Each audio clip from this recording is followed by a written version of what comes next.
بسم اللہ الرحمن الرحیم۔ فرمان مصطفیٰ صلی اللہ تعالی علیہ وآلہ وسلم، جب تم کچھ چیز بھول جاؤ نا تو مجھ پر درود شریف پڑھو، انشاءاللہ وہ چیز تمہیں یاد آ جائے گی۔ صلو علی الحبیب۔ مہمان کو دروازے تک چھوڑ کر آنا یہ بھی سنت مبارک ہے۔ راشد عطاری نیو روحانی علاج لے کر پیش خدمت ہے۔ آج انشاءاللہ میں آپ کو ایک اسم اعظم کا وظیفہ بتاؤں گا۔ آپ یہ وظیفہ کیجئے گا۔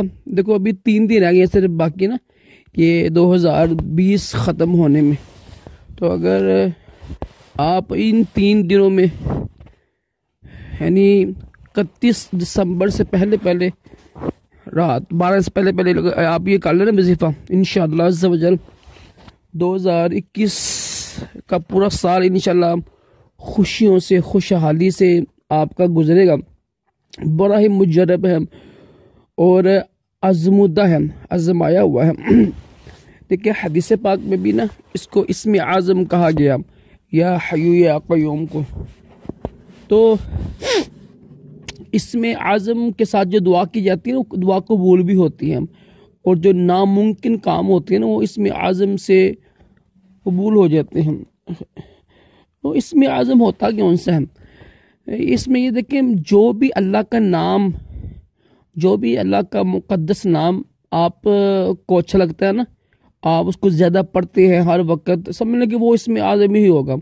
لیکن جو کہ حدیث پاک میں یا حی یا قیوم کے بارے میں آیا ہے اسم اعظم، اور بھی بے شمار دعائیں کے بارے میں آیا ہے نا، تو آپ نے نا دیکھیے 2-3 دن رہ گئے ہیں صرف، آج 28 ہے، تو جلدی سے نا آپ کسی بھی وقت، کوئی وقت اس میں مقرر نہیں ہے، بس پڑھ لیجئے گا۔ 24 گھنٹے آپ کے پاس ہیں۔